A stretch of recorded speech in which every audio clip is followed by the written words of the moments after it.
Mi hija me mandó unas empanadas caseras especiales en mi cumpleaños.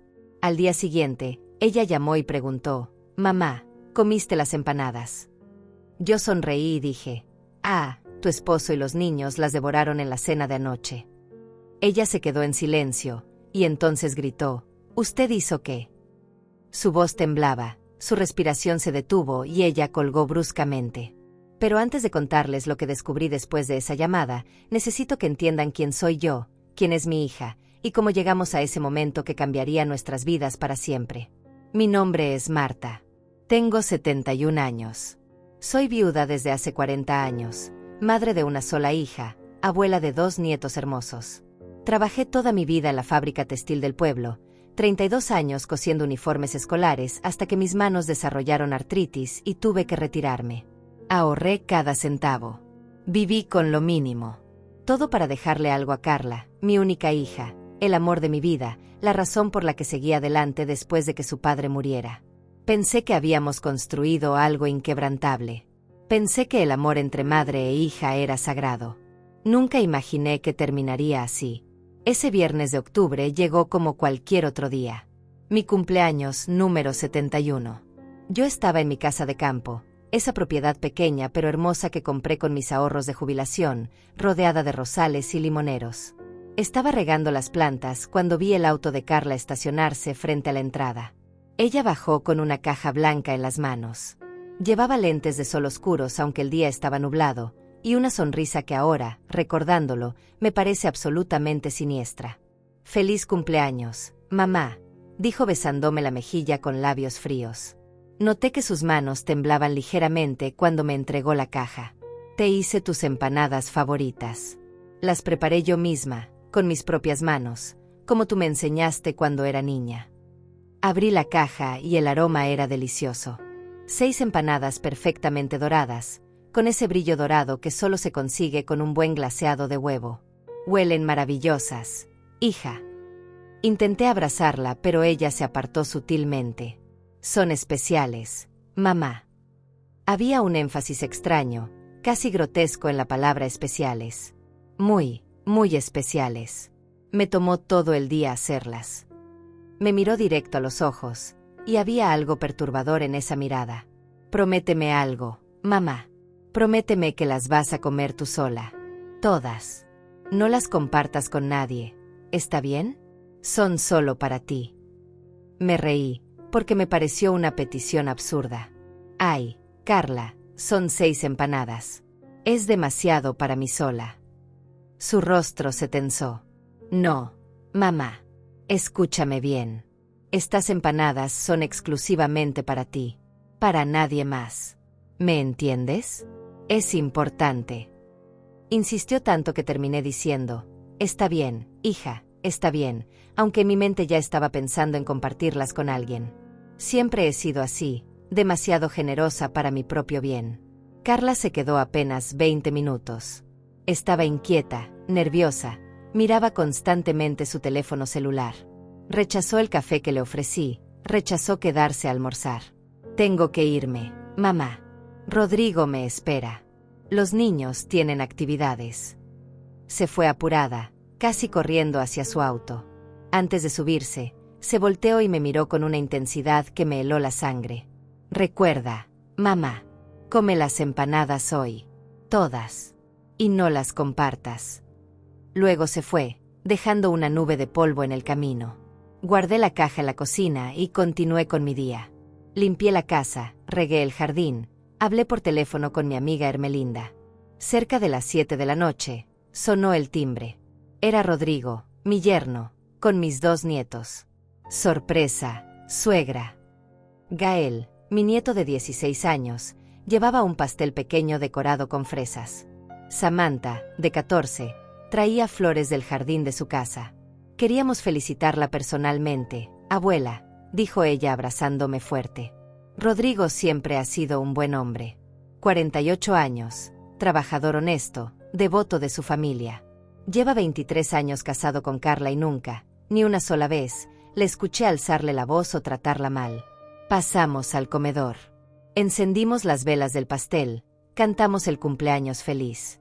Mientras tomábamos té y comíamos el pastel, Gael se frotó el estómago. Abuela, ¿no tienes algo salado? El pastel está bueno, pero tengo hambre de verdad. Recordé inmediatamente las empanadas. Por un segundo, la voz de Carla resonó en mi cabeza. No las compartas con nadie. Pero los miré a los tres, a mi familia, a las personas que amo, y pensé, ¿qué tiene de malo compartir comida? Es solo comida. Tengo unas empanadas que hizo su mamá, dije levantándome. Son muchas para mí. ¿Las quieren? Rodrigo levantó las cejas sorprendido. ¿Carla cocinó? Eso sí que es extraño. Hace meses que no prepara nada casero. Está siempre ocupada con sus cosas. Samantha asintió. Mamá ya no cocina como antes. Saqué la caja, precalenté el horno, coloqué las 6 empanadas en una bandeja. El aroma inundó la cocina nuevamente. Las calenté durante 15 minutos. Cuando las saqué, estaban perfectas, crujientes, doradas. Las serví en platos. Rodrigo probó la primera y sus ojos se iluminaron. Están deliciosas. En serio. Dile a Carla que están increíbles. Gael devoró 2 empanadas completas. Samantha comió una con delicadeza, saboreando cada bocado. Rodrigo se comió las 3 restantes. Hacía años que no comía empanadas tan buenas, dijo limpiándose la boca con una servilleta. Tu hija tiene manos de oro cuando quiere, suegra. Nos reímos.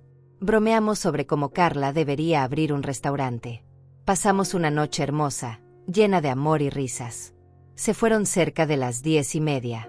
Yo lavé los platos, apagué las luces y me fui a dormir sintiéndome bendecida por tener una familia tan maravillosa. Al día siguiente, sábado por la mañana, me desperté temprano como siempre. Preparé mi café, salí al jardín a ver los pájaros. Eran las 9:30 cuando sonó mi teléfono. Era Carla. Buenos días, mamá. Su voz sonaba tensa, controlada de una forma antinatural. Buenos días, hija. ¿Cómo estás? Bien, mamá. Oye, las empanadas que te di ayer, ¿ya las comiste? Había algo raro en su tono. Algo urgente, desesperado. ¿Por qué preguntas, Carla? Solo dime, mamá, ¿las comiste o no? Ahora su voz temblaba. La verdad no, hija. Escuché cómo exhalaba profundamente, un suspiro de alivio tan intenso que me asustó. Gracias a Dios, murmuró. Pero entonces continué. Vinieron Rodrigo y los niños anoche a felicitarme. Les di las empanadas. Se las comieron todas. Les encantaron. El silencio que siguió fue aterrador.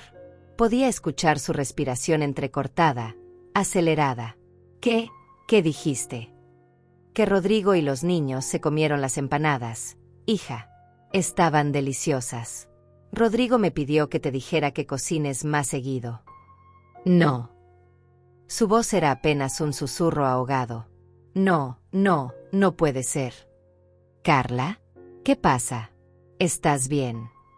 ¿Usted hizo qué? El grito fue tan violento que tuve que alejar el teléfono de mi oreja. Era un grito de horror puro, de desesperación absoluta. Usted les dio mis empanadas a ellos. Sí, hija, pero no entiendo qué. No, Dios mío, no. Estaba sollozando ahora, llorando de forma descontrolada. ¿Qué hice?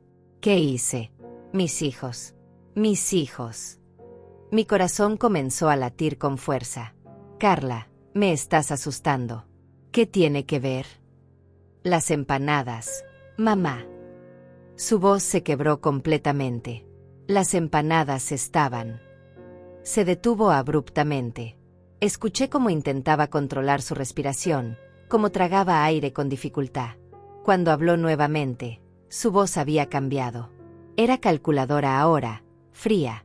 No, nada, mamá. Olvídalo. Olvida lo que dije. ¿Cómo voy a olvidarlo, Carla? ¿Qué pasa con las empanadas? Nada, mamá. Solo estaba preocupada porque tal vez se habían echado a perder. Pero si todos están bien, entonces no hay problema. Todos están perfectamente bien, hija. ¿Por qué no estarían bien?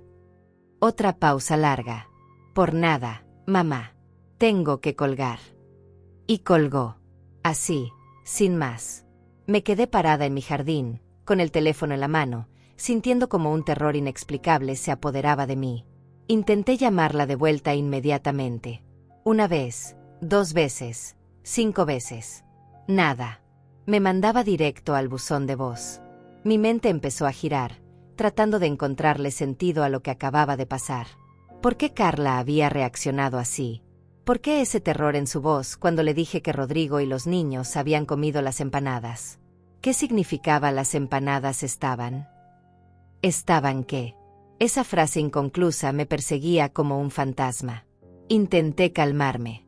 Tal vez estaba exagerando. Tal vez Carla simplemente estaba teniendo un mal día. Tal vez había usado ingredientes caros y se molestó porque yo no las había comido. Pero esa explicación no tenía sentido. Nadie grita así por unas empanadas desperdiciadas. Nadie llora de esa forma. Había algo más, algo oscuro, algo terrible que mi mente todavía no quería aceptar. Llamé a Rodrigo. Necesitaba saber si ellos estaban bien. El teléfono sonó 6 veces antes de que contestara. Suegra. Su voz sonaba normal, tranquila. Rodrigo, hijo, ¿cómo están? ¿Cómo se sienten? Bien. ¿Por qué? ¿Pasa algo? Sentí un alivio inmenso recorrer mi cuerpo. No, nada, solo quería saber cómo estaban después de anoche. Todos bien. Los niños durmieron hasta tarde. Yo estoy trabajando en el jardín. ¿Está todo bien con usted? Sí, todo bien. Solo quería saludar. Colgué sintiéndome un poco más tranquila. Tal vez realmente estaba exagerando.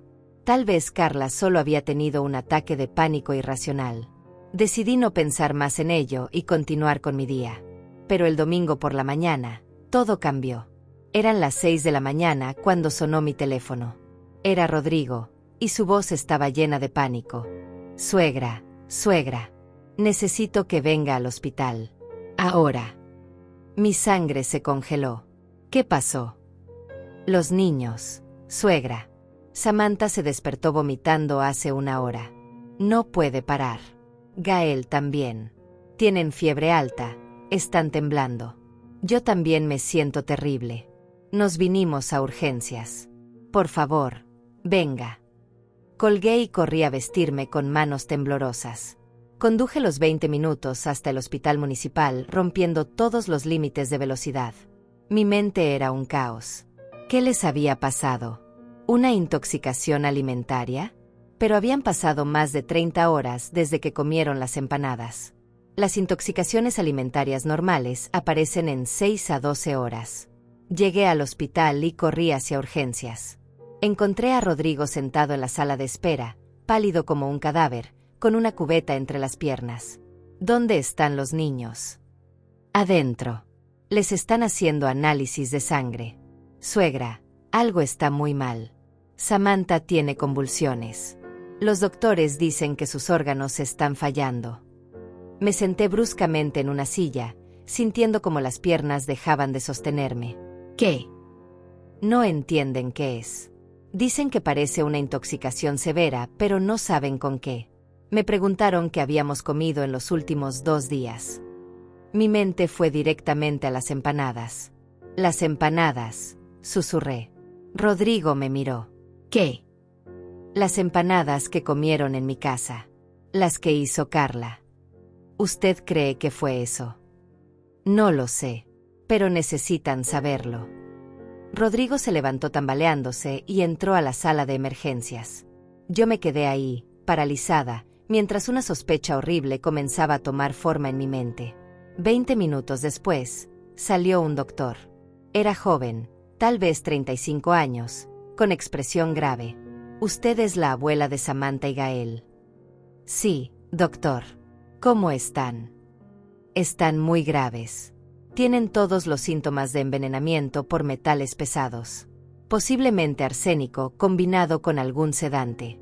Necesitamos saber exactamente qué comieron. Sentí como el mundo se detenía.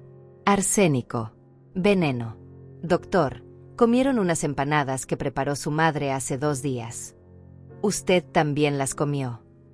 No, solo ellos 3. Me miró fijamente. Entonces usted tuvo mucha suerte. ¿Dónde están esas empanadas? ¿Quedó algo? No, se las comieron todas. Necesitamos que la madre venga inmediatamente. Necesitamos saber exactamente qué ingredientes usó. Voy a llamarla ahora mismo. Salí del hospital hacia el estacionamiento. Mis manos temblaban tanto que casi no podía sostener el teléfono. Llamé a Carla. Esta vez sí contestó, al primer timbre. Mamá. Su voz sonaba aterrada. Carla, estoy en el hospital. Rodrigo y los niños están gravísimos. Los doctores dicen que fue envenenamiento. Necesitas venir ahora. Hubo un silencio largo. Envenenamiento. Su voz era apenas un hilo. Sí. Dicen que posiblemente arsénico. Carla, ¿qué pusiste en esas empanadas? Yo no. Carla, tus hijos se están muriendo. Dime qué pusiste en esas empanadas. Ella empezó a llorar. Un llanto horrible, gutural. Mamá, yo no quería. No eran para ellos, eran para usted. Mi corazón dejó de latir. El mundo dejó de existir. ¿Qué dijiste? Eran para usted, mamá. Solo para usted. Por eso le dije que no las compartiera. Dios mío, mis bebés. Mis bebés van a morir por mi culpa. Colgué. Simplemente colgué. No podía respirar. No podía pensar. Mi propia hija acababa de confesar que había intentado envenenarme, que había preparado empanadas con veneno para matarme. Y yo, sin saberlo, se las había dado a mi yerno y a mis nietos. Mis piernas cedieron y caí de rodillas en el estacionamiento. Una enfermera que pasaba corrió hacia mí. Señora, está bien. No podía hablar. Solo negaba con la cabeza mientras lágrimas corrían por mi rostro. La enfermera me ayudó a levantarme y me llevó de vuelta adentro. Me sentaron en una silla. Me dieron agua. Pero yo estaba en shock, completamente desconectada de la realidad. Carla llegó al hospital 40 minutos después. Entró corriendo, con el cabello despeinado, sin maquillaje, con la misma ropa del día anterior como si no hubiera dormido. Me vio sentada en la sala de espera y se detuvo en seco. Nuestros ojos se encontraron. En los suyos vi culpa, terror, desesperación. En los míos, ella debió ver traición, horror, destrucción. Mamá, yo. No te atrevas, dije con una voz que no reconocí como mía. No te atrevas a hablarme. Ella se acercó llorando. Mamá, perdóname, yo no quería que ellos... ¿Qué ellos qué? Que ellos murieran en mi lugar. Los otros familiares en la sala de espera nos miraban. ¿Querías matarme, Carla? ¿Querías asesinar a tu propia madre? Ella negaba con la cabeza, sollozando. No era personal, mamá. Yo necesitaba el dinero, la casa, las propiedades. Tengo deudas, muchas deudas. Y pensé que si usted moría de forma natural, nadie sospecharía nada. No podía creer lo que estaba escuchando. ¿Deudas? ¿Me ibas a matar por deudas? Son $400,000, mamá. Voy a perderlo todo. La casa, el auto, todo. Aposté mal, invertí en cosas equivocadas. Y usted tiene las propiedades, tiene la casa de campo, tiene los ahorros. Yo soy su única heredera. Pensaste que me podías matar y quedarte con todo. Mi voz subió de volumen. ¿Y ahora qué, Carla? Ahora tus propios hijos van a morir porque eres una maldita asesina. Un doctor salió en ese momento. Señora Carla. Ella se limpió las lágrimas rápidamente. Sí, soy yo. Necesito hablar con usted sobre los ingredientes exactos que usó en esas empanadas. Sus hijos están en terapia intensiva. Necesitamos saber qué tipo de veneno ingirieron para poder contrarrestarlo. Carla palideció aún más. Fue arsénico blanco. Lo compré en la frontera. Y también puse Solpide molido. Muchas pastillas. Quería que mi mamá se durmiera y no despertara. El doctor me miró con una expresión de absoluto horror. Usted intentó envenenar a su madre y terminó envenenando a sus propios hijos. Carla se derrumbó completamente, cayendo al piso. Sálvelos. Por favor, sálvelos.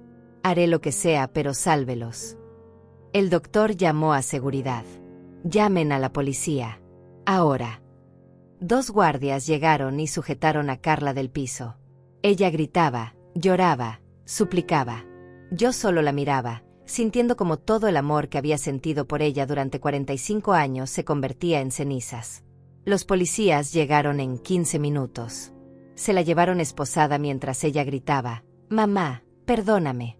Mamá». Yo no dije nada. No la miré. Era como si ya estuviera muerta para mí. Los siguientes 3 días fueron el infierno en la tierra.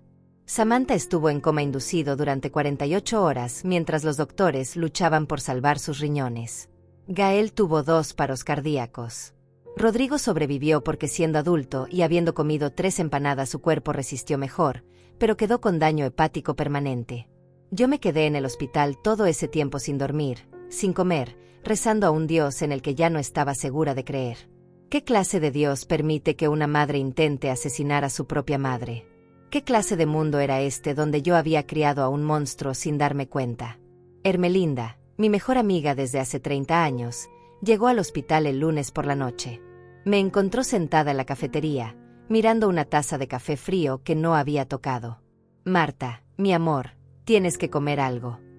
Me abrazó y fue entonces cuando finalmente me permití llorar de verdad. Lloré por mis nietos que luchaban por sus vidas. Lloré por Rodrigo, que nunca volvería a ser el mismo. Lloré por la hija que perdí, porque la Carla que yo conocía ya no existía o tal vez nunca existió. ¿Cómo no me di cuenta?, le pregunté a Hermelinda entre sollozos. ¿Cómo pude criar a alguien capaz de algo así? Hermelinda me acarició el cabello. Tú no criaste a una asesina, Marta. Tú criaste con amor. Pero a veces las personas toman caminos oscuros que nadie puede predecir. El miércoles por la mañana, los doctores finalmente nos dieron buenas noticias. Samantha había despertado del coma. Estaba débil, confundida, pero viva. Gael también estaba estable. Rodrigo había sido trasladado a una habitación normal. Iban a sobrevivir. Todos iban a sobrevivir. Cuando me dejaron ver a Samantha, entré a su habitación y la encontré conectada a máquinas, pálida como la muerte, pero con los ojos abiertos. Abuela, susurró con voz ronca. Me senté junto a su cama y tomé su mano. Estoy aquí, mi amor. Estoy aquí. ¿Qué pasó? Los doctores no me quieren decir nada. ¿Cómo le dices a una niña de 14 años que su propia madre intentó asesinar a su abuela y terminó envenenándola a ella? Hubo un accidente con la comida, mi cielo. Pero ya estás a salvo. Todos están a salvo. Ella me miró con esos ojos grandes y asustados. ¿Dónde está mi mamá? Quiero ver a mi mamá. No supe qué responder. Afortunadamente, entró una enfermera y me salvó de tener que explicar que su madre estaba en la cárcel, arrestada por intento de homicidio. Salí de la habitación y me encontré con Rodrigo en el pasillo. Estaba en silla de ruedas, todavía muy débil. Suegra, necesitamos hablar. Nos fuimos a una sala privada que la trabajadora social nos había conseguido. Rodrigo me miró con ojos hundidos, llenos de dolor. Los detectives me interrogaron ayer. Me contaron todo. Carla confesó completamente. Las empanadas estaban envenenadas y eran para usted. Asentí, incapaz de hablar. Ella quería matarla por dinero, por una herencia. Su voz se quebró. Yo no sabía nada. Tiene que creerme. Yo no sabía que estaba endeudada. No sabía de los casinos, de las apuestas. Ella me ocultó todo. Casinos. Repetí. Carla lleva 2 años apostando en línea. Perdió más de $200,000 de nuestros ahorros. Hipotecó la casa sin que yo supiera. Sacó préstamos a mi nombre. Cuando los investigadores revisaron sus cuentas bancarias, encontraron todo. Transacciones a sitios de apuestas, transferencias extrañas, deudas con agiotistas. Me quedé mirándolo sin poder procesar la información. Mi hija no solo era una asesina, era una estafadora, una mentirosa, una ludópata. Hay más, continuó Rodrigo con lágrimas corriendo por su rostro. Tiene un amante, un hombre llamado Enrique. Los detectives encontraron mensajes entre ellos. Planeaban irse juntos después de que usted muriera y ella cobrara la herencia. Iban a dejarme a mí y a los niños. Sentí como si me hubieran golpeado en el estómago. Yo pensaba que teníamos un buen matrimonio, dijo Rodrigo. Pensaba que éramos felices. Pero todo era mentira. Todo. Los detectives me citaron para tomarme declaración completa el jueves. Me presenté en la comisaría con Ermelinda a mi lado. El detective a cargo era un hombre de unos 50 años llamado Agustín, de mirada penetrante pero amable. Señora Marta, sé que esto es difícil, pero necesito que me cuente todo desde el principio. Le relaté cada detalle. La visita de Carla, las empanadas, su insistencia en que solo yo las comiera, la llamada del sábado, su reacción de pánico. El detective tomaba notas constantemente. Su hija ya confesó todo.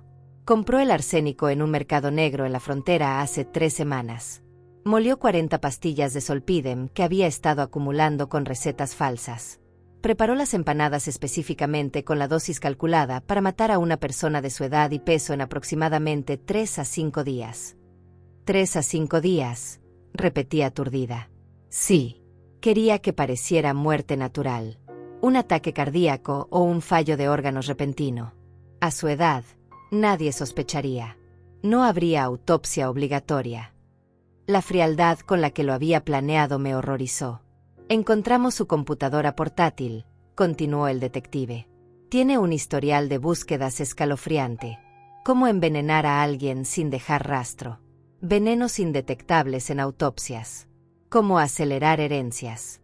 Síntomas de muerte natural en ancianos. Lo estuvo investigando durante meses. Meses. Mi hija había estado planeando mi asesinato durante meses mientras me sonreía, mientras me abrazaba, mientras me llamaba por teléfono para preguntarme cómo estaba. También encontramos un cuaderno, dijo el detective sacando una libreta de evidencia. ¿Quiere verlo? No estaba segura de querer hacerlo, pero asentí. Me entregó copias fotográficas de las páginas. Era la letra de Carla, inconfundible. Plan M, decía el título. M de Marta, supuse. Leí con horror creciente. Empanadas, su comida favorita, nunca sospechará. Día 1, entregarlas en su cumpleaños, momento emotivo, bajar sus defensas. Día 3 a 5, muerte esperada, parecer natural. Después, funeral discreto, luto apropiado, cobrar herencia, casa de campo, estimada en $320,000, ahorros bancarios, aproximadamente $180,000, total, $500,000, punto. Había dibujado un calendario marcando los días. Había escrito libertad financiera con signos de exclamación. Había calculado exactamente cuánto tiempo tendría que fingir tristeza antes de poder vender mis propiedades. Cerré el folder sintiendo náuseas. Hay algo más que debes saber, dijo el detective Agustín con expresión grave. Encontramos transferencias bancarias entre su hija y un hombre llamado Enrique Salazar. Él es un investigador privado que trabaja medio tiempo. Creemos que ella le estaba pagando para que la ayudara a planear el crimen perfecto. Un investigador privado. Sí. Irónico, ¿verdad? Un hombre que se supone ayuda a resolver crímenes estaba ayudándola a cometer uno. Ya lo arrestamos también. Está cooperando con la investigación a cambio de una sentencia reducida. Según su testimonio, él aconsejó sobre cómo no dejar evidencia, pero dice que no sabía que realmente lo haría. No sabía si creerle. Probablemente era mentira. ¿Y ahora qué sigue?, pregunté. Su hija será acusada formalmente de 3 intentos de homicidio en primer grado, su yerno y sus 2 nietos. También de conspiración para cometer asesinato contra usted. Enfrenta una sentencia de entre 30 y 60 años de prisión. Salí de la comisaría sintiéndome vacía. Ermelinda me llevó a su casa porque no podía estar sola. Esa noche, acostada en su cuarto de huéspedes, miré el techo durante horas. No podía dormir. No podía dejar de pensar en cada momento de la vida de Carla. ¿En qué momento se torció? ¿Fue cuando su padre murió y ella quedó sin figura paterna? ¿Fue cuando tuve que trabajar tanto que no estuve lo suficientemente presente? ¿O simplemente nació con algo roto dentro que yo nunca pude ver? Lloré hasta que no me quedaron más lágrimas. Lloré por la hija que amé. Lloré por la mujer en la que se convirtió. Y lloré por la madre que fui, que aparentemente falló de la forma más devastadora posible. El viernes, Rodrigo me llamó desde el hospital. Suegra, Samantha y Gael ya saben la verdad. Los psicólogos consideraron que era mejor decirles antes de que lo descubrieran por otros medios. Están destrozados. ¿Cómo están? Samantha no ha hablado desde que se lo dijeron. Solo llora. Gael está furioso. Dice que odia a su madre, que nunca la quiere volver a ver. Mi corazón se partió aún más. Suegra, voy a divorciarme.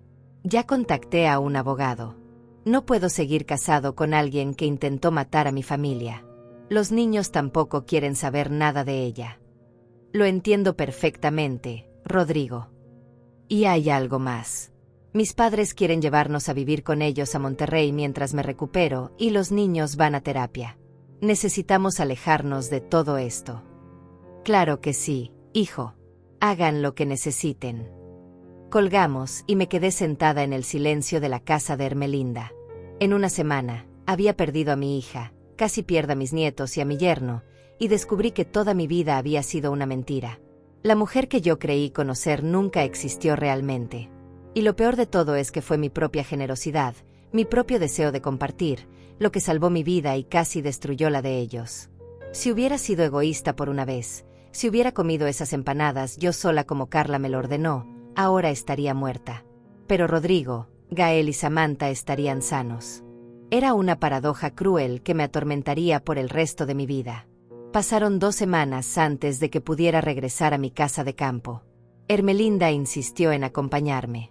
Cuando abrí la puerta, todo estaba exactamente como lo había dejado aquella mañana del sábado cuando corrí al hospital. La taza de café en la mesa. El periódico sin terminar. La caja blanca todavía en el mostrador de la cocina, vacía, burlándose de mí. Ermelinda la tomó inmediatamente y la tiró a la basura. No necesitas recordatorios, dijo. Pero los recordatorios estaban en todas partes. En las fotos de Carla en las paredes. En los recuerdos que habitaban cada rincón de esa casa. Me dejé caer en el sofá y simplemente me quedé ahí, mirando al vacío. No tenía energía para nada. No quería comer, no quería hablar, apenas quería respirar. Ermelinda se quedó conmigo esos primeros días, preparándome comida que yo no tocaba, obligándome a bañarme, a cambiarme de ropa. Marta, tienes que reaccionar, me decía. No puedes dejarte morir así. Pero yo sí quería morir. Quería cerrar los ojos y no volver a abrirlos nunca. ¿Para qué seguir viviendo en un mundo donde tu propia hija quiere verte muerta? Una tarde, 3 semanas después de todo, recibí una carta certificada.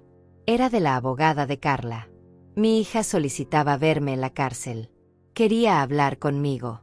Quería explicarse. Rompí la carta en pedazos. No había nada que explicar. No había palabras que pudieran justificar lo que hizo. Ermelinda recogió los pedazos. Tal vez deberías ir, dijo suavemente. Tal vez necesitas ese cierre. El único cierre que necesito es olvidar que alguna vez tuve una hija.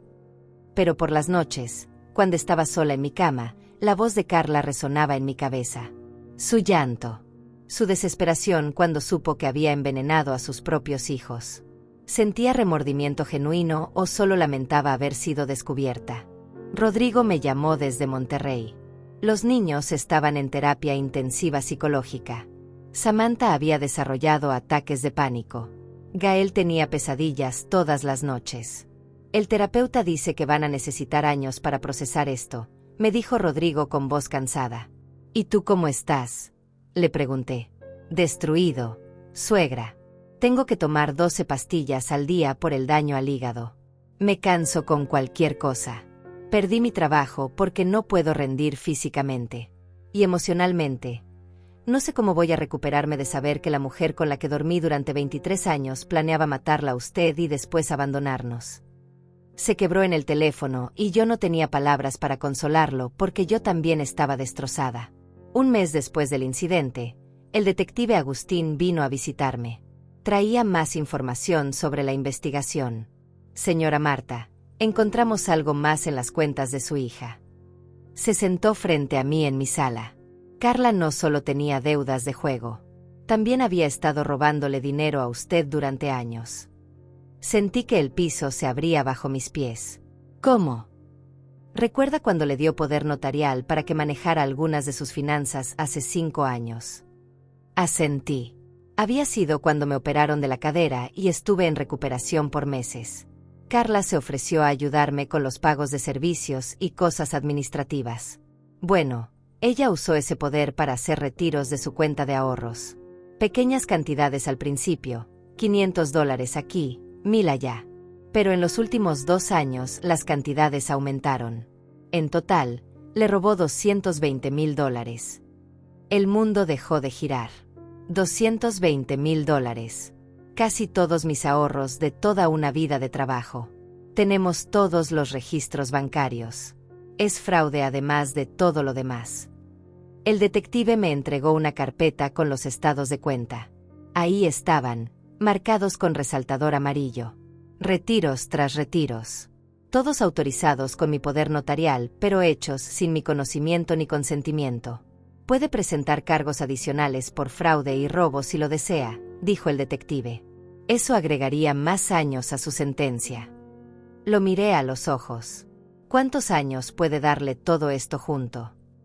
Con los 3 intentos de homicidio, la conspiración para asesinato, el fraude y el robo, está viendo fácilmente entre 40 y 50 años. Probablemente morirá en prisión. Después de que el detective se fue, me senté con la carpeta en las manos. 45 años de maternidad reducidos a esto. Estados de cuenta fraudulentos y reportes policiales. ¿Cuándo empezó Carla a verme como un obstáculo en lugar de como su madre? ¿Cuándo dejé de ser una persona para convertirme en una cuenta bancaria con piernas? Esa noche tomé una decisión. No iba a hundirme. No iba a dejar que esto me destruyera. Carla había intentado matarme, pero no lo logró. Y yo no iba a terminar el trabajo muriendo de tristeza. Iba a sobrevivir. Más que eso, iba a prosperar. Y ella iba a ver desde su celda cómo yo construía una vida nueva mientras la suya se desmoronaba. Llamé al mejor abogado de la ciudad al día siguiente. Su nombre era Agustín Romero, casualmente el mismo nombre del detective pero sin parentesco. Era conocido por ser implacable en casos civiles.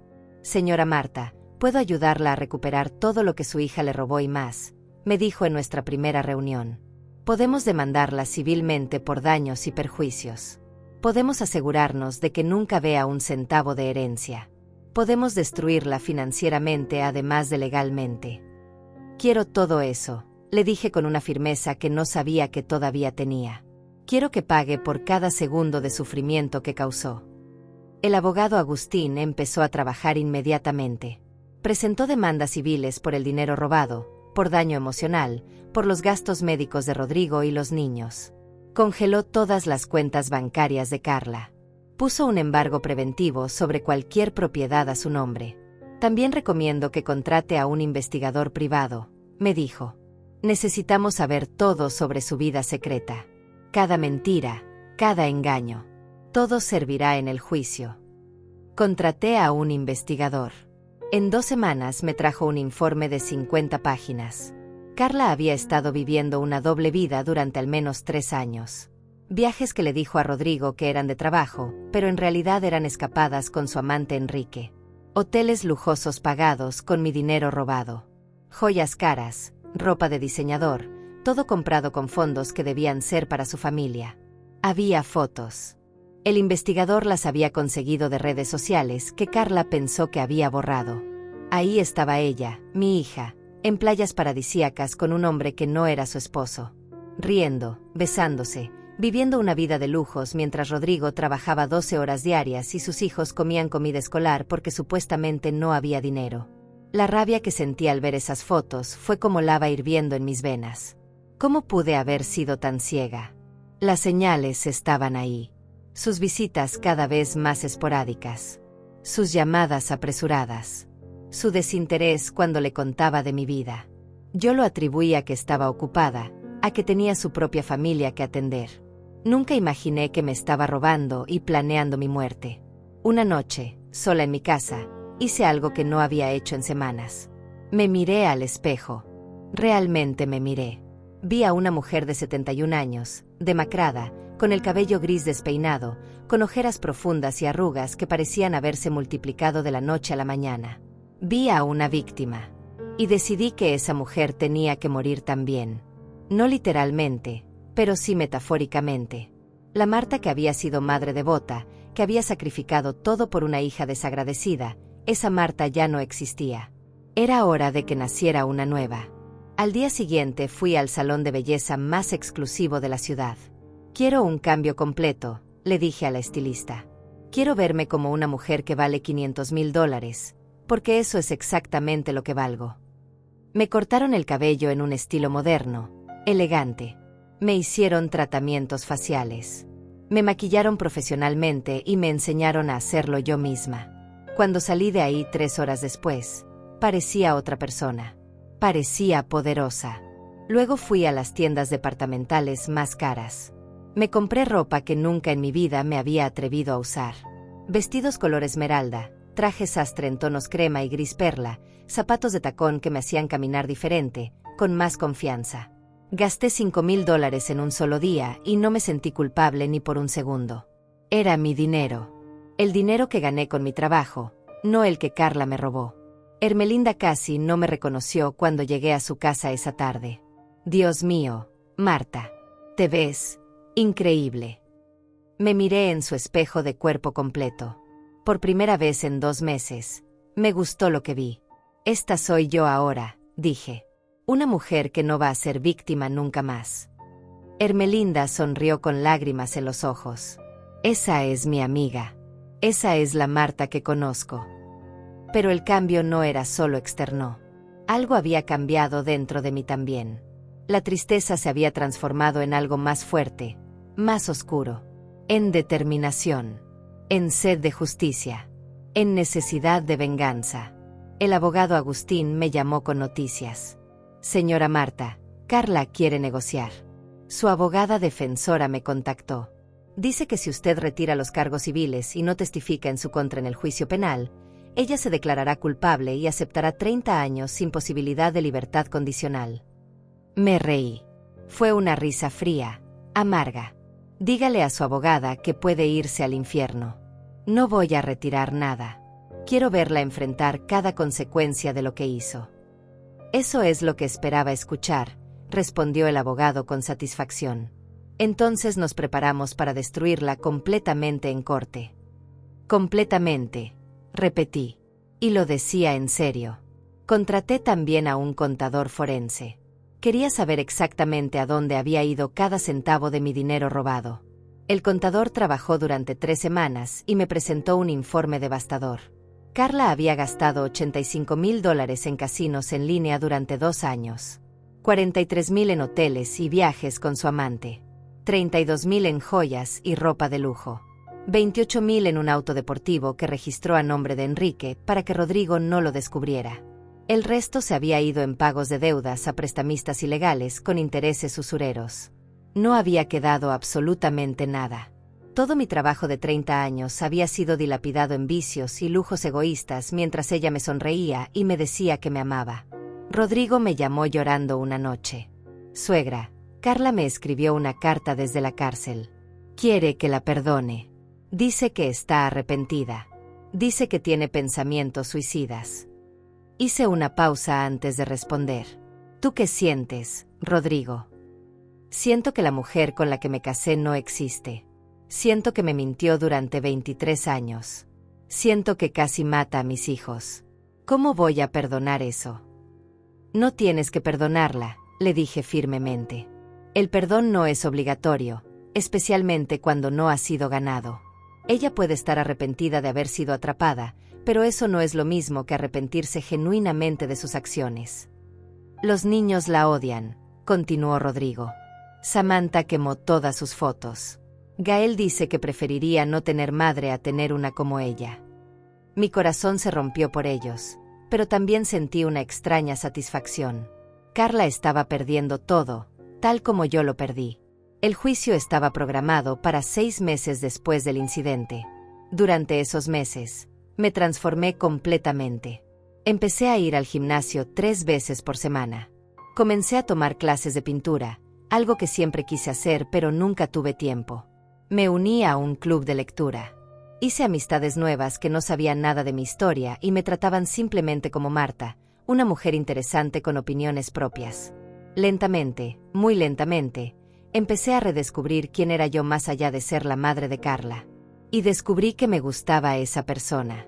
2 meses antes del juicio, el detective Agustín vino a verme con información nueva. Encontramos algo más. Enrique, el amante de su hija, no era solo un investigador privado. También tiene antecedentes penales. Estuvo en prisión hace 10 años por fraude inmobiliario. Y aquí viene lo interesante. Él fue quien le sugirió específicamente el método del arsénico. Lo sabemos porque recuperamos mensajes borrados de un teléfono secundario que Carla tenía escondido.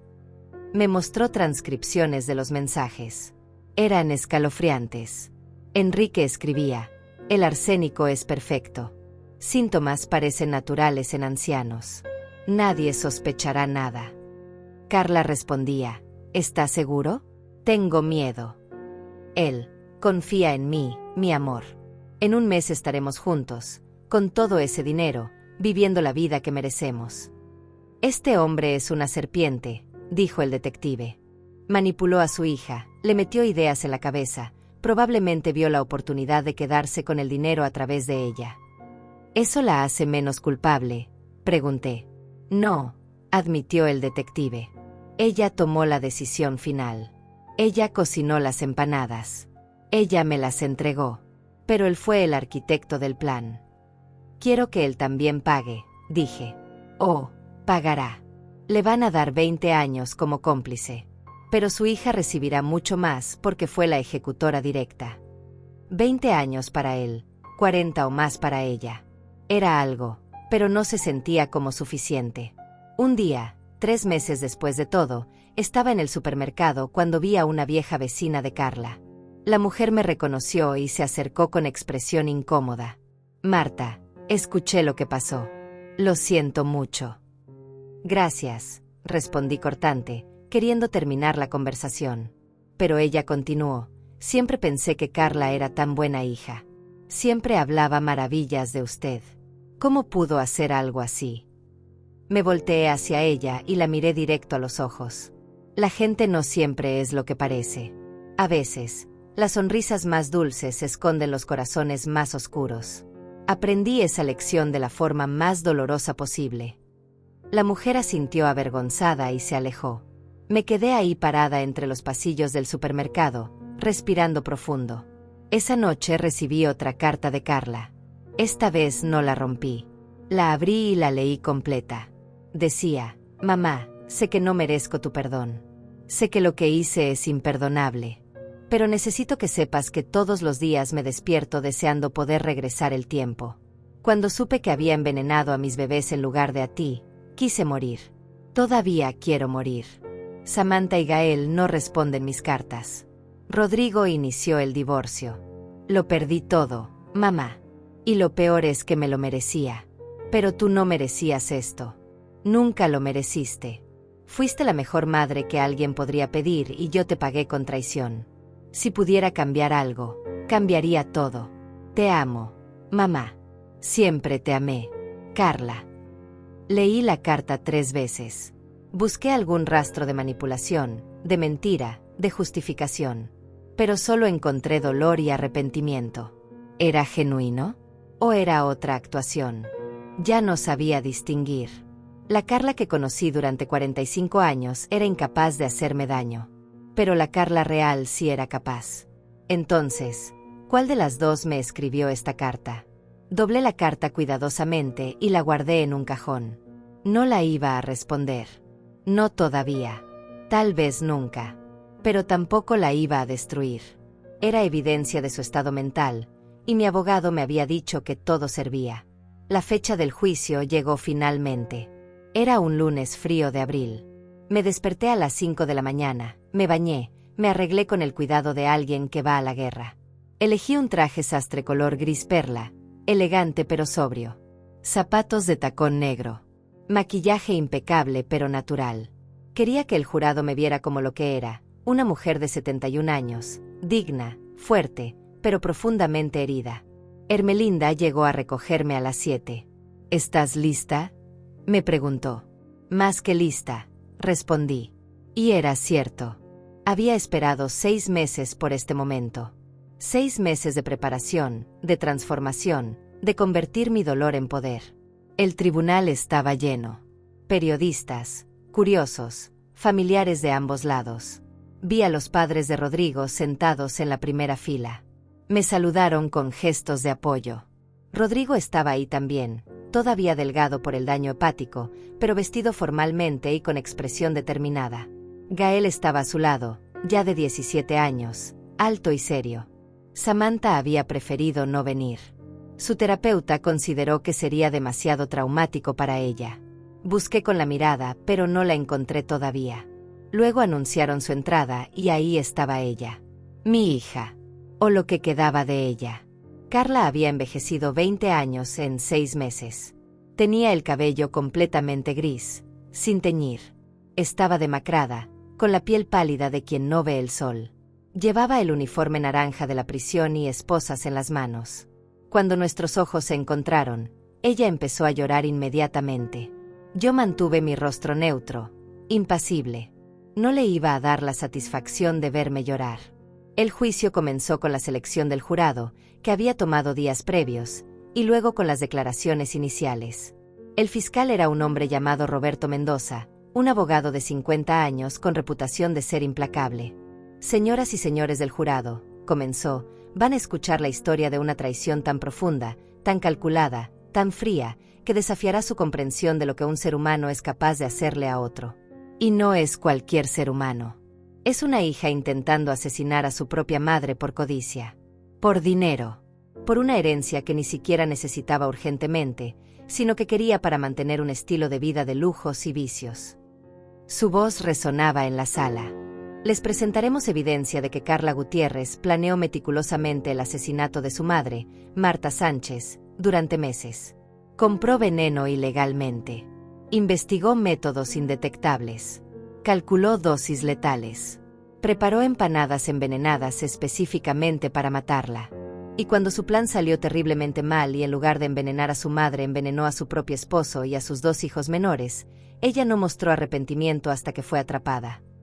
La abogada defensora de Carla, una mujer llamada Patricia Robles, intentó construir una narrativa diferente. Mi clienta cometió un error terrible, el peor error que un ser humano puede cometer. Pero lo hizo bajo presión extrema, con problemas de salud mental no diagnosticados, con adicción al juego que nublaba su criterio. Carla Gutiérrez no es un monstruo. Es una mujer enferma que necesita tratamiento, no décadas en prisión. Quise gritar. Quise pararme y decirle que mi hija no estaba enferma cuando me robó durante años. No estaba enferma cuando planeaba meticulosamente mi muerte. No estaba enferma cuando se iba de viaje con su amante usando mi dinero. Pero me quedé quieta, confiando en que la evidencia hablaría por sí misma.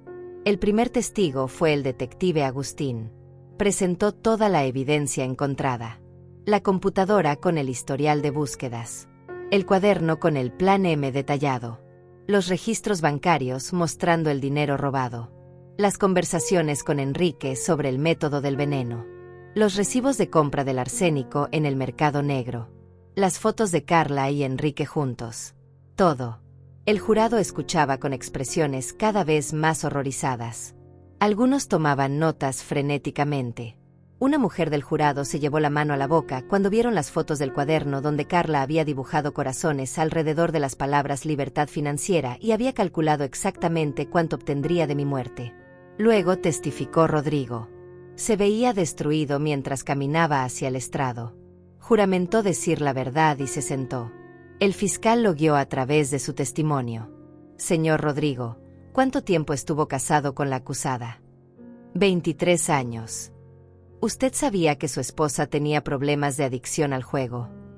No, nunca lo sospeché. Ella manejaba nuestras finanzas porque yo trabajaba muchas horas. Confiaba en ella completamente. Sabía que había robado más de $200,000 de la cuenta de su suegra. No lo supe hasta que los investigadores lo descubrieron. Sabía que tenía un amante. Rodrigo se quebró aquí. Sus ojos se llenaron de lágrimas. No, pensé que teníamos un buen matrimonio. Pensé que éramos felices. ¿Puede describir la noche en que comieron las empanadas envenenadas? Rodrigo relató todo. Cómo fueron a felicitarme, cómo les ofrecí las empanadas, cómo las devoraron pensando que era un gesto de amor de su esposa. Estaban deliciosas, dijo con voz rota. Recuerdo pensar que Carla debería cocinar más seguido. Nunca imaginé que estaba comiendo veneno. ¿Puede describir los síntomas que experimentó después? Empezó el domingo por la mañana. Los niños se despertaron vomitando violentamente. Luego yo también. Fiebre alta, temblores, confusión. Samantha tuvo convulsiones en el auto camino al hospital. Pensé que mis hijos iban a morir frente a mis ojos. Varias personas en la audiencia lloraban ahora. Carla tenía la cabeza agachada, sollozando silenciosamente. Como resultado del envenenamiento, sufrió daños permanentes. Sí, daño hepático irreversible. Tengo que tomar medicamentos de por vida. Ya no puedo trabajar tiempo completo. Me canso con actividades mínimas. La abogada defensora intentó contrainterrogar. Señor Rodrigo, ¿es cierto que usted nunca vio signos de problemas mentales en mi clienta? Porque ella me mentía sobre todo. Era una actriz excepcional. ¿Es cierto que ustedes tenían problemas matrimoniales antes de este incidente? No teníamos problemas. Yo no sabía que los teníamos. Ella aparentemente sí, pero nunca me lo comunicó.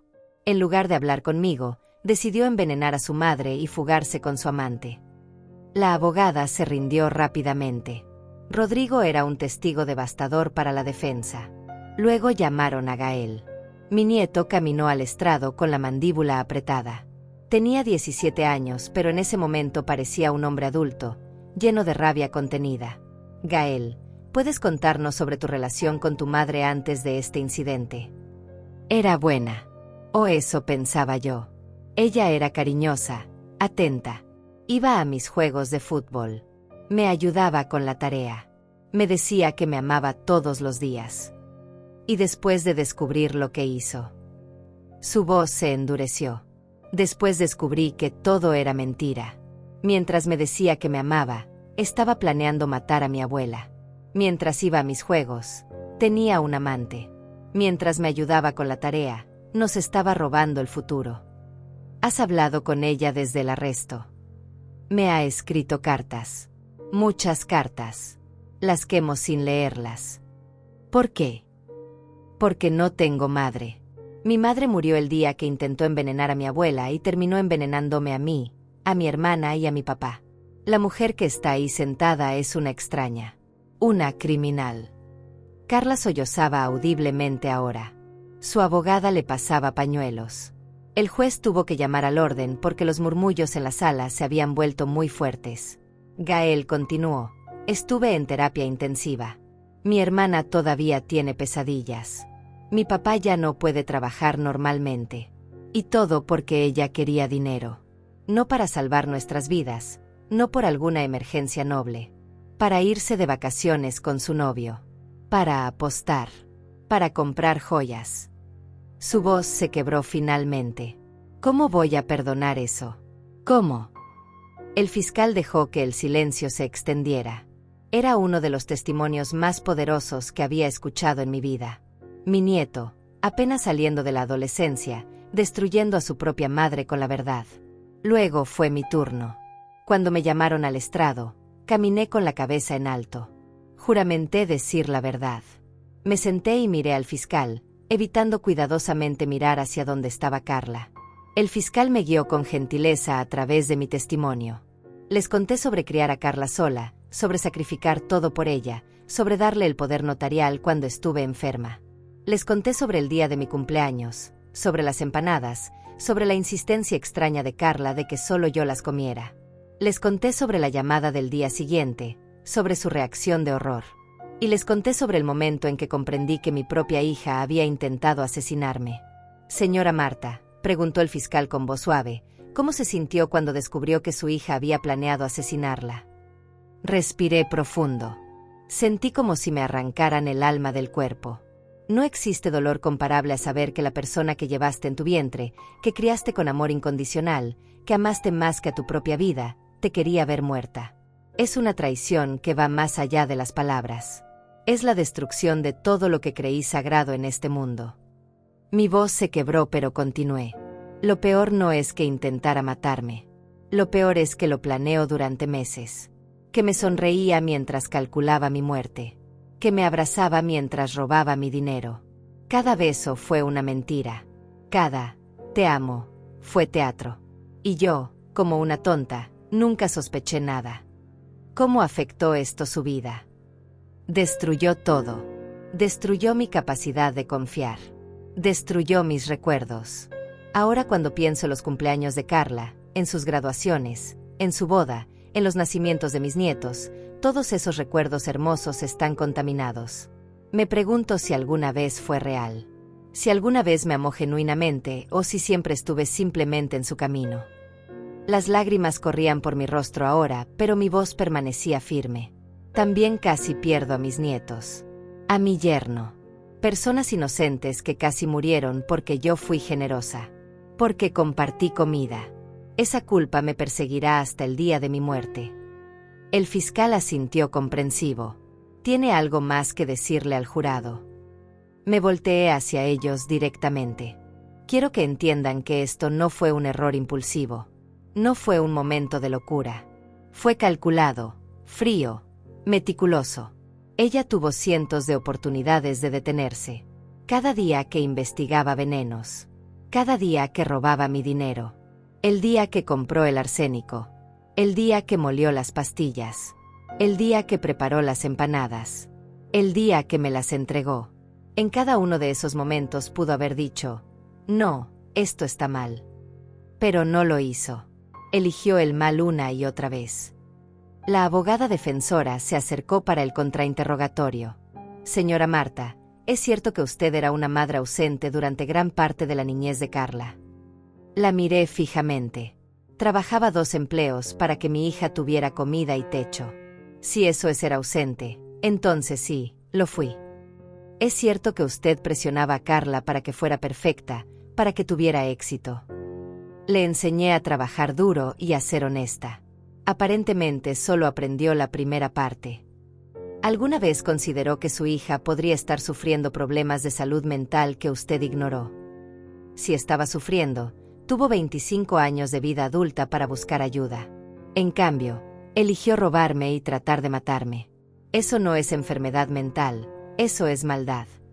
La abogada insistió. ¿Usted ama a su hija? La pregunta me golpeó como un puño. Amaba a la hija que creí tener. A esa mujer sentada ahí, no la conozco. Me permitieron bajar del estrado. Cuando pasé junto a Carla, ella extendió la mano hacia mí, susurrando mamá, por favor. La esquivé sin mirarla y regresé a mi asiento. El juicio continuó durante 3 días más. Testificó el contador forense explicando exactamente cómo Carla había robado mi dinero. Testificó el médico que atendió a Rodrigo y los niños, describiendo lo cerca que estuvieron de morir. Testificaron toxicólogos sobre la cantidad de veneno en las empanadas, suficiente para matar a 3 personas de mi edad. Testificó Enrique, el amante, quien admitió haber aconsejado a Carla sobre el método, pero insistió en que pensó que era solo fantasía, que nunca creyó que realmente lo haría. Nadie le creyó. La evidencia más devastadora llegó el tercer día. El fiscal presentó videos de las cámaras de seguridad de varios lugares. Uno mostraba a Carla comprando arsénico en un mercado negro en la frontera 2 semanas antes de mi cumpleaños. Se la veía perfectamente calmada, negociando el precio, guardando el veneno en su bolsa. Otro video la mostraba en una farmacia presentando una receta falsa para obtener Solpidem, las pastillas para dormir. Había hecho esto en 5 farmacias diferentes durante 2 meses para acumular la cantidad necesaria. En cada video se veía tranquila, sonriente, actuando con normalidad. No había signos de enfermedad mental, de crisis, de desesperación. Solo calculadora premeditación. Luego llegó el momento que había esperado y temido. Carla tomó el estrado. Su abogada había decidido que testificara en su propia defensa, probablemente esperando generar simpatía. Fue un error terrible. Carla caminó al estrado temblando. Juramentó y se sentó. Su abogada comenzó con preguntas suaves. Carla, ¿puedes explicarnos qué estabas pensando cuando planeaste esto? Carla habló con voz apenas audible. Yo no estaba pensando claramente. Tenía una adicción terrible al juego. Había perdido todo nuestro dinero. Tenía prestamistas amenazándome. Estaba desesperada. ¿Por qué no le pediste ayuda a tu madre? Tenía vergüenza. No quería decepcionar a mi mamá otra vez. Otra vez. Ella siempre esperaba tanto de mí. Trabajó tanto para darme todo. Y yo lo arruiné todo apostando. No podía enfrentarla. Amabas a tu madre. Carla se quebró completamente. La amo. Siempre la amé. Por eso no podía decirle la verdad. Por eso. ¿Por eso qué? Por eso pensé que si ella moría pacíficamente, sin sufrir, mientras dormía, yo podría resolver todo y ella nunca sabría que fracasé. La sala entera quedó en silencio. Incluso su abogada parecía horrorizada por esa respuesta. El fiscal se levantó para el contrainterrogatorio con expresión de depredador que ha visto sangre. Señorita Carla, dice que amaba a su madre. ¿Así es como se demuestra amor? Envenenándola. No, yo. ¿Sí o no? No. Dice que estaba desesperada por las deudas. ¿Alguna vez le pidió dinero prestado a su madre honestamente? Yo. Ella no tenía tanto. Pero tenía $500,000 en propiedades y ahorros, ¿verdad? Sí. ¿Le pidió un préstamo? No. ¿Por qué no? ¿Por qué? Porque sabía que me preguntaría para qué lo necesitaba. El fiscal sonrió fríamente. Entonces, en lugar de tener una conversación incómoda con su madre, decidió matarla. No fue así. ¿No? Entonces explíqueme este cuaderno. Le mostró el Plan M. Esto lo escribió usted, ¿correcto? Sí. Lea esta parte en voz alta, por favor, donde dice, libertad financiera, punto. Carla leyó con voz temblorosa. El fiscal continuó. Eso suena como alguien desesperado o como alguien emocionado por quedarse con dinero. Yo estaba confundida. Estaba confundida cuando se iba de vacaciones lujosas con su amante usando el dinero robado de su madre. Eso fue. Estaba confundida cuando investigó durante meses cómo cometer el asesinato perfecto. Yo no. Responda sí o no. No.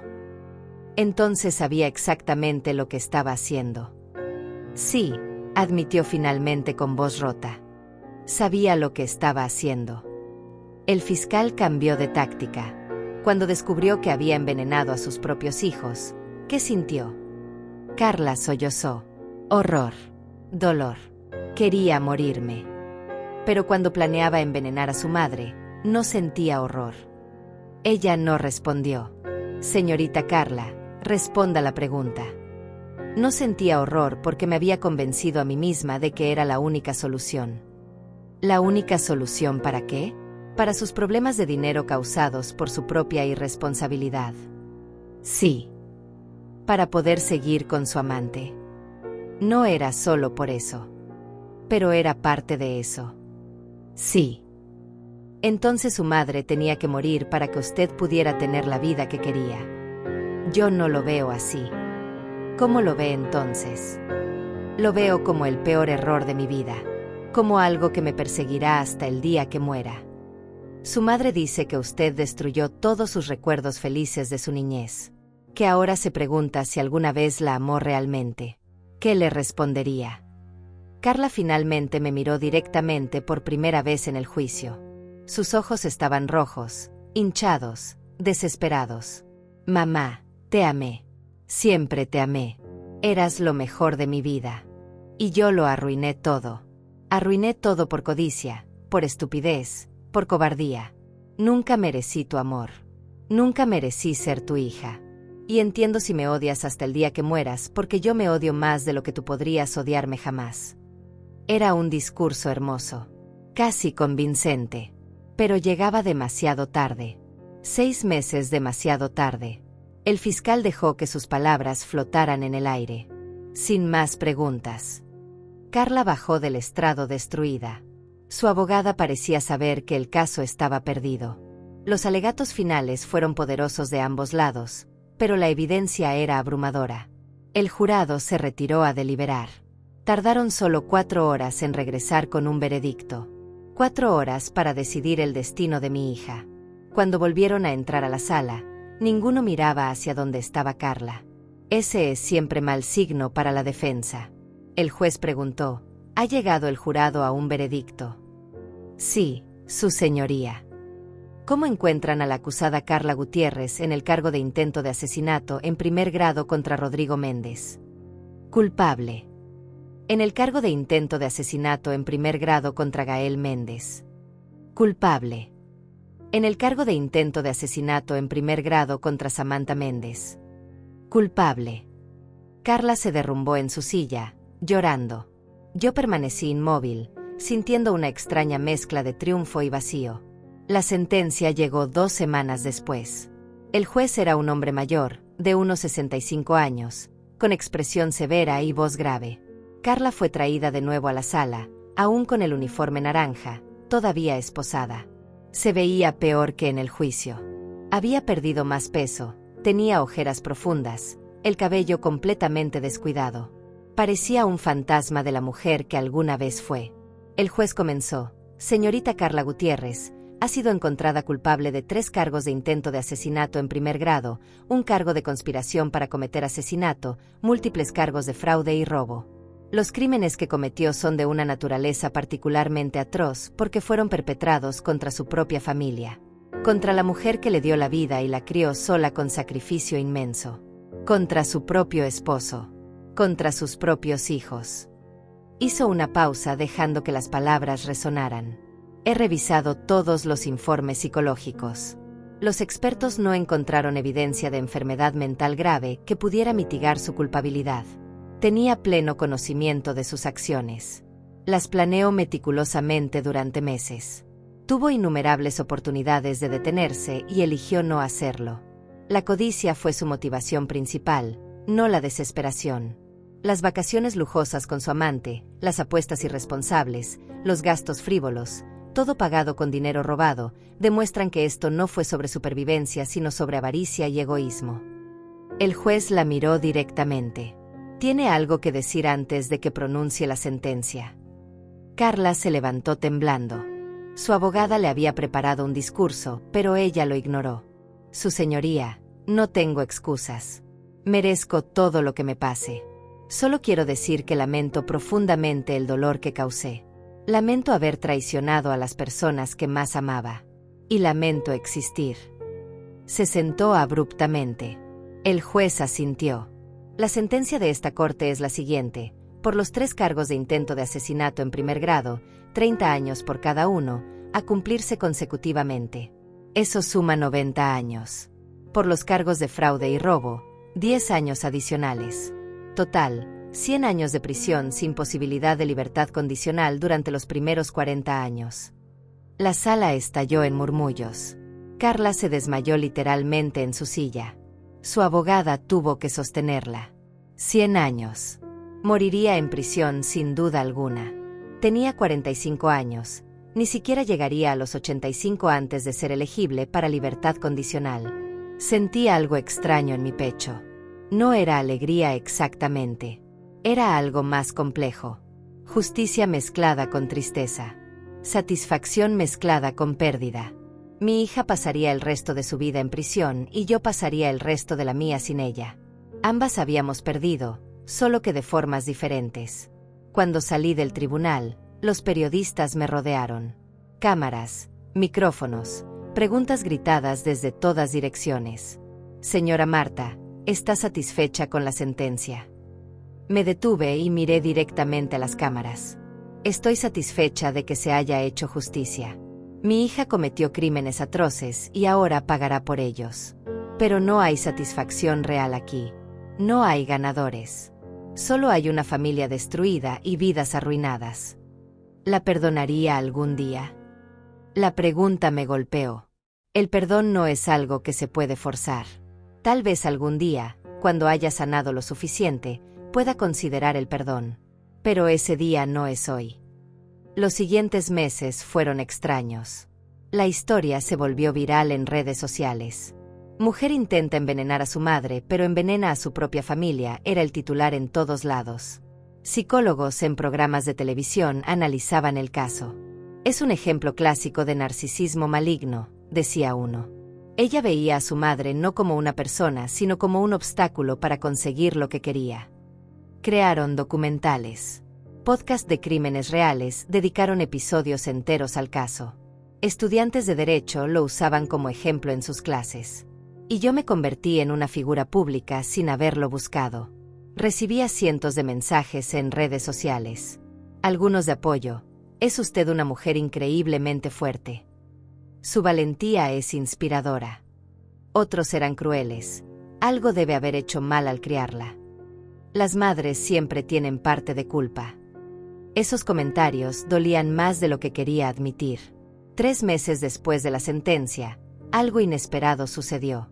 Recibí una llamada del director de una fundación de apoyo a víctimas de crímenes familiares. Señora Marta, su historia ha resonado con muchas personas. Hay cientos de casos cada año de abuso y violencia dentro de familias, especialmente contra personas mayores. Nos gustaría invitarla a ser portavoz de nuestra causa, a compartir su historia para ayudar a otros. Al principio dudé. ¿Quería estar recordando constantemente lo que había pasado? Pero luego pensé en todas las personas mayores que podrían estar sufriendo abusos financieros o peor por parte de sus propios hijos y que no se atreven a hablar. Acepto, dije finalmente. Si mi dolor puede ayudar a alguien más, entonces valdrá la pena. Comencé a dar charlas. En centros comunitarios, en universidades, en conferencias. Contaba mi historia una y otra vez. Cada vez dolía un poco menos y cada vez veía más caras en la audiencia que se identificaban con mi experiencia. Después de cada charla, personas se me acercaban llorando. Mi hijo me está robando dinero, pero no me atrevo a denunciarlo. Mi hija me manipula emocionalmente constantemente. Gracias por hacer que no me sienta tan sola. Empecé a entender que mi experiencia, por terrible que fuera, podía tener un propósito. Podía ser luz en la oscuridad de alguien más. La fundación me ayudó a establecer mi propia organización sin fines de lucro, Voces de Plata la llamamos, dedicada a proteger los derechos y la dignidad de las personas mayores contra el abuso familiar. Creamos líneas telefónicas de ayuda, talleres educativos, asesoría legal gratuita. Usé parte de mi dinero recuperado para financiarla. Si Carla había planeado robarme mi dinero, al menos ahora ese dinero estaba sirviendo para prevenir que otros sufrieran lo mismo. 1 año después de la sentencia, Rodrigo me llamó con buenas noticias. Suegra, me volví a casar. Mi corazón se llenó de alegría. Rodrigo, eso es maravilloso. Cuéntame. Se llama Ana. Es enfermera, la conocí durante mi tratamiento médico. Es buena, amable, honesta. Todo lo que Carla pretendía ser pero nunca fue. Y lo más importante, los niños la adoran. Me alegro tanto por ustedes. Hay más. Samantha fue aceptada en la universidad con beca completa. Quiere estudiar psicología para ayudar a otras víctimas de trauma familiar. Y Gael está entrenando para ser abogado. Dice que quiere dedicarse a casos de protección de personas vulnerables. Lloré de orgullo. Mis nietos habían tomado su trauma y lo habían transformado en propósito. Estaban rompiendo el ciclo. ¿Y tú cómo estás?, pregunté. Mejor. Mucho mejor. El daño hepático se estabilizó. Trabajo medio tiempo como consultor y eso es suficiente. Ana y yo estamos planeando mudarnos a una casa nueva, un lugar sin recuerdos oscuros. Ermelinda se convirtió en mi compañera constante en todo este proceso. Ella estuvo en cada charla, en cada evento, en cada momento difícil.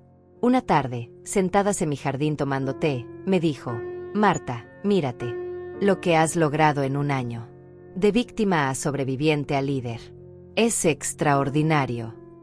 No me siento extraordinaria, admití. Me siento cansada. A veces me siento como si todavía estuviera fingiendo ser fuerte cuando en realidad estoy rota por dentro. Estar rota y ser fuerte no son mutuamente excluyentes, dijo Ermelinda sabiamente. Puede ser ambas cosas al mismo tiempo. De hecho, reconocer que estás rota es parte de la fortaleza. Tenía razón, como siempre. Yo era ambas cosas. Era la mujer poderosa que daba charlas inspiradoras y también era la madre destrozada que lloraba sola por las noches. Ambas eran válidas. Ambas eran reales. Carla escribió cartas durante ese primer año. Muchas cartas. Yo las guardaba sin abrir en una caja. No estaba lista para leerlas. Tal vez nunca lo estaría. Pero tampoco podía deshacerme de ellas. Eran evidencia de que algo había existido alguna vez, aunque ahora estuviera irremediablemente roto. Mi terapeuta me decía que era normal sentir ambivalencia. El amor no desaparece solo porque alguien te traiciona, me explicaba. Es más complicado que eso. Puedes amar a la persona que fue, o que pensaste que era, mientras reconoces que la persona real te hizo un daño imperdonable. Era exactamente como me sentía.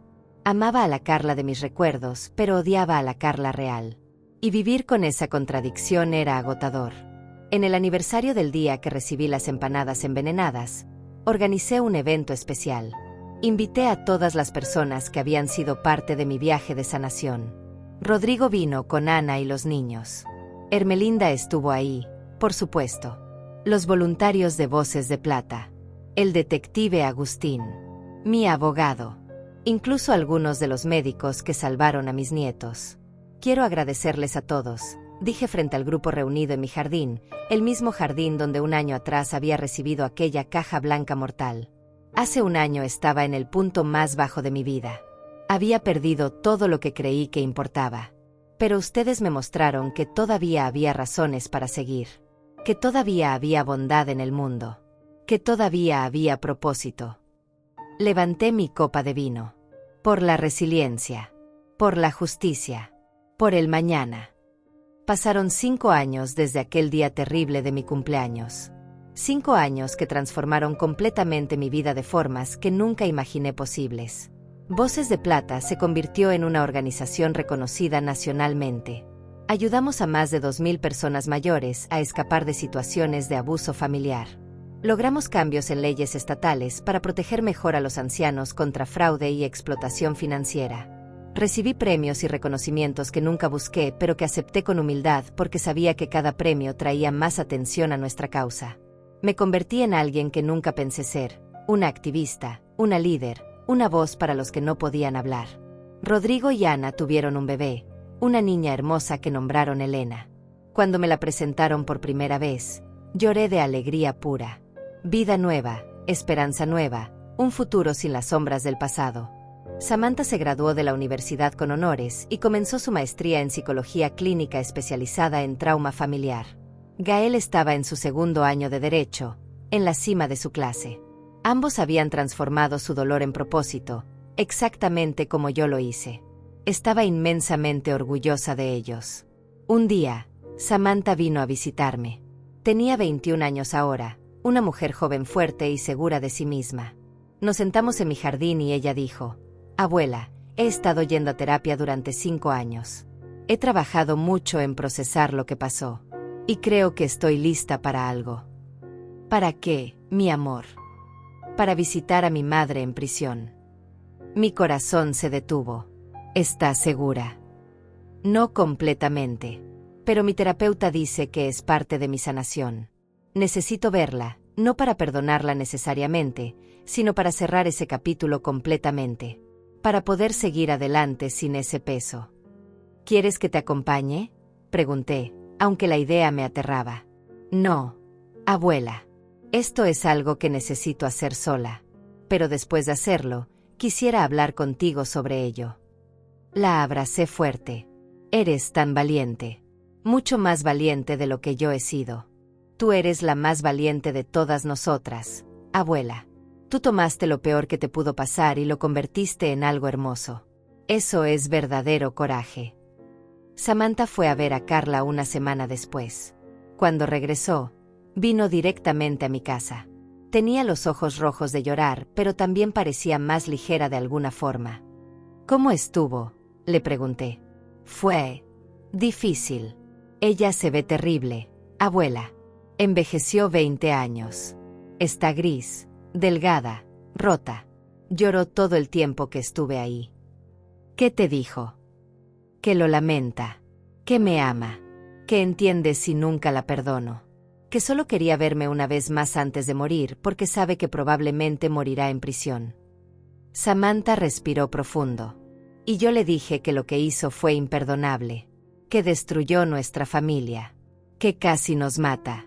Pero también le dije que no la odio, que he trabajado demasiado en sanar como para cargar odio en mi corazón. Eso es muy maduro de tu parte, dije con admiración. No sé si yo podría hacer lo mismo. Abuela, ella me preguntó por ti. Quiere saber si algún día tú la visitarías. La pregunta flotó en el aire entre nosotras. Durante 5 años había evitado ese momento. 5 años de cartas sin abrir. 5 años de negación. No lo sé, respondí honestamente. Parte de mí quiere verla, necesita ese cierre. Pero otra parte tiene miedo de que volver a verla desmorone todo lo que he construido. Samantha tomó mi mano. No tienes que decidir hoy, ni mañana, ni nunca si no quieres. Tu sanación es tuya y solo tuya. Esa noche, sola en mi casa, abrí la caja donde había guardado todas las cartas de Carla durante 5 años. Había más de 100. Las extendí sobre la mesa del comedor y comencé a leerlas, una por una, en orden cronológico. Las primeras eran desesperadas, llenas de súplicas de perdón. Mamá, por favor, necesito que sepas cuánto lo siento. Las del segundo año eran más reflexivas, mostraban trabajo interno. He estado en terapia obligatoria. Estoy empezando a entender lo enferma que estaba, aunque eso no justifica nada. Las del tercer año mostraban aceptación. Merezco estar aquí. Este es mi castigo y es justo. Las más recientes eran diferentes. Eran cartas de una mujer que había hecho las paces con su destino. Mamá, no espero tu perdón. Solo quiero que sepas que cada día uso mi historia para advertir a otras mujeres aquí sobre la codicia y el egoísmo. Les cuento lo que perdí. Les muestro el precio real de la maldad. Si mi vida arruinada puede servir como advertencia para alguien más, entonces al menos tiene algún propósito. Lloré leyendo esas cartas. Lloré por la hija que perdí, por la mujer en quien se convirtió, por el tiempo que nunca recuperaríamos. Pero también sentí algo más. Algo que no esperaba. Una pequeña apertura en mi corazón. No perdón completo, no todavía, tal vez nunca completamente. Pero sí una grieta por donde podía entrar un poco de luz. 2 semanas después, tomé una decisión. Llamé a la prisión y programé una visita. Era hora. 5 años era suficiente tiempo. Necesitaba verla, no por ella, sino por mí. Necesitaba mirarla a los ojos y decirle todo lo que había guardado durante estos años. Necesitaba ese cierre para poder finalmente soltar completamente y seguir adelante. El día de la visita, Hermelinda me acompañó hasta la entrada de la prisión, pero no entró. Esto es entre tú y ella, dijo abrazándome. Estaré aquí cuando salgas. Pasé por seguridad, me registraron, me llevaron a la sala de visitas. Y ahí estaba ella, Carla. Mi hija. Se veía exactamente como Samantha la había descrito. Gris, demacrada, envejecida prematuramente. Cuando me vio, su rostro se descompuso completamente. Se levantó temblando. Mamá, susurró. Nos sentamos frente a frente con una mesa entre nosotras. Había tanto que decir que no sabía por dónde empezar. Finalmente, ella habló primero. Gracias por venir. No esperaba que alguna vez lo hicieras. Yo tampoco esperaba hacerlo, admití. Pero aquí estoy. Quiero que sepas que lo lamento, mamá. Sé que esas palabras son insuficientes, que nada de lo que diga podrá arreglar lo que hice. Pero necesito que sepas que es verdad. Lamento cada segundo de dolor que te causé. ¿Sabes qué es lo más difícil de todo esto?, le pregunté con voz temblorosa. No es que intentaras matarme. No es que me robaras. Es que destruiste todos mis recuerdos felices. Cada momento hermoso que compartimos ahora está contaminado por la duda. Cada «te amo» que me dijiste, me pregunto si era real. Nunca podré recuperar esos recuerdos puros. Eso es lo que más me duele. Carla lloraba ahora. Eran reales. Mamá, esa es la verdad más dolorosa. Te amaba genuinamente. Nunca dejé de amarte. Pero dejé que la codicia, la adicción, el egoísmo, todo eso contaminara ese amor hasta convertirlo en algo monstruoso. Fui débil y cobarde y te fallé de la peor manera posible. ¿En qué momento decidiste que matarme era una opción? No fue un momento. Fue gradual. Primero fueron solo fantasías cuando estaba desesperada por dinero. Luego Enrique empezó a decir que era posible. Luego comencé a investigar. Y cada paso me llevó al siguiente hasta que ya estaba demasiado adentro para retroceder. O al menos eso me dije a mí misma. ¿Alguna vez pensaste en mis nietos cuando planeabas esto? ¿En qué quedarían sin abuela? Pensaba que no lo sabrían. Que pensarían que moriste naturalmente. Que yo lloraría apropiadamente y todos seguirían adelante. No consideré el dolor real, solo mi ganancia.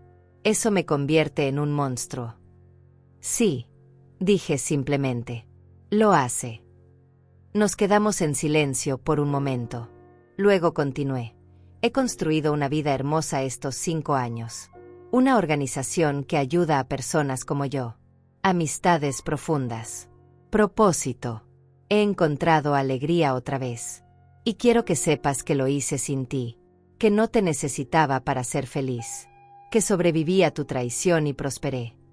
Carla asintió. Me alegro. En serio. Mereces toda la felicidad del mundo. Tus hijos también están bien. Samantha se graduó con honores. Gael está en derecho. Rodrigo se volvió a casar con una mujer maravillosa y tienen una bebé. La vida continuó sin ti. Lo sé. Samantha me lo contó. Me alegro por ellos. Aunque me duele saber que tienen una familia nueva y yo no soy parte de ella. Esas son las consecuencias de tus acciones. Lo sé. Respiré profundo. Era hora de decir lo que vine a decir. Carla, nunca olvidaré lo que hiciste. Nunca podré confiar en ti otra vez. Nuestra relación como madre e hija terminó el día que horneaste esas empanadas con veneno. Esa mujer que fui, tu mamá incondicional, murió ese día. Pero he trabajado mucho en mi sanación y he llegado a un lugar donde puedo hacer algo. ¿Qué? Preguntó con esperanza en los ojos. Puedo liberarte de mi odio. No es perdón completo, no sé si algún día llegue ahí. Pero sí puedo soltar la rabia que me estaba envenenando a mí misma. Puedo reconocer que fuiste mi hija alguna vez y que, a pesar de todo, hubo amor real en algún momento. Y puedo desearte paz en lo que queda de tu vida, aunque sea desde lejos. Carla sollozaba incontrolablemente ahora. Gracias, mamá. Es más de lo que merezco. Probablemente lo es, concordé. Pero no lo hago por ti. Lo hago por mí. Para poder finalmente cerrar este capítulo y vivir plenamente sin tu sombra persiguiéndome. Me levanté para irme. Carla se levantó también. ¿Volverás a visitarme? Consideré la pregunta honestamente. No lo sé. Tal vez algún día. Tal vez nunca. Pero esta visita fue lo que necesitaba. Te amo, mamá. La miré por última vez. Yo también te amé. Pasado. Esa es la verdad. Salí de la prisión sintiéndome más ligera de lo que había estado en 5 años. Hermelinda me esperaba con los brazos abiertos. ¿Cómo te sientes? Como si finalmente pudiera respirar, respondí. Y era verdad. Hoy, a mis 76 años, miro mi vida con asombro. Sobreviví a lo peor que me pudo pasar. Casi pierdo a mi familia. Descubrí traición en su forma más cruel. Pero también descubrí fuerza que no sabía que tenía. Encontré propósito en mi dolor. Ayudé a miles de personas. Me reconecté con la alegría. Aprendí que el perdón es complicado y no obligatorio, pero que soltar el odio es necesario para la paz interior.